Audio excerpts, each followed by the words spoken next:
received the plans for the new build of that job on the Sunday evening, and we arrived on the site, and I kind of knew I had an old building to dismantle. And when I saw that, I knew it was, it forms in your mind, this is bigger than what you think. And you take a lot of things for granted. Simple things like walking along a wall sounds daunting to some, but to me it was just a natural part of the job. So on the first day I had my accident, I was dismantling the building, and I was walking along a wall, and I tripped on the wall and fell down onto the flat of my back. And automatically I knew I was badly damaged. Legs, no movement. Hips was just stuck solid to the ground. I was on my way out the door, and I was actually heading to Cork. I got a phone call then from one of the managers that worked with Bobby. They told me Bobby was after having an accident and that he was concussed. And I remember going in and seeing him there, and I remember his first words were that this was it, like. I can still picture Bobby walking across beams, you know, and I'd look up and I wouldn't be able to look. I remember I can picture him, how he'd go up and down pillars.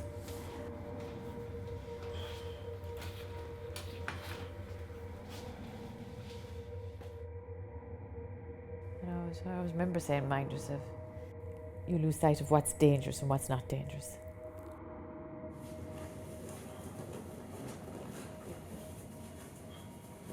Slowly but surely, the news wasn't looking good, because I'd broken vertebrae. The night before that operation, I was kind of told that after the operation it was possible that I wouldn't be walking again, and more than likely wouldn't be.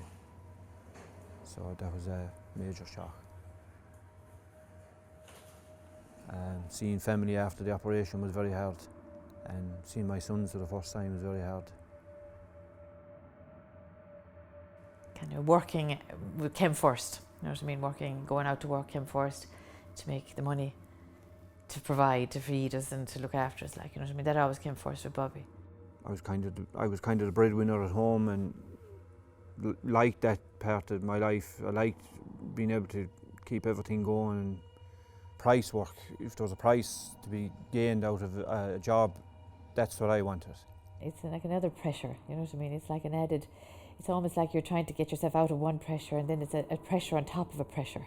The people are afraid to ask for support. I think there's a stigma about asking and not trying to do things on their own. Yeah, emotionally it's just tough, it's just hard going. What emotions have you found the most difficult to deal with?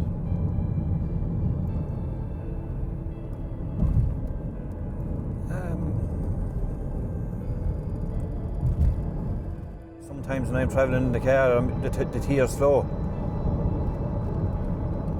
Some days you're fine, more days you just can't stop crying, and giving up does enter my mind.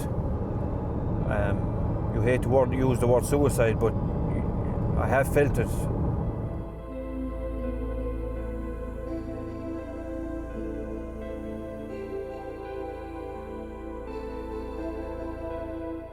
Just take one look at the state of me now.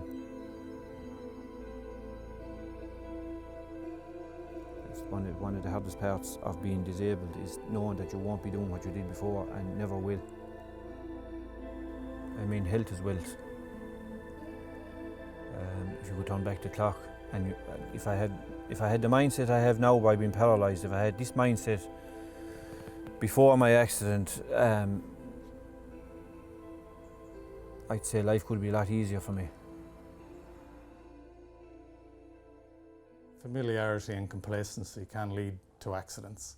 People work every day in these environments, and after a while I think they don't see the risk. And that's an issue.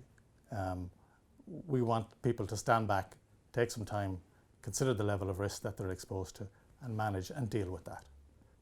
To prevent these kind of accidents, an individual should just stop for a second and really just take account of the work that they're carrying out.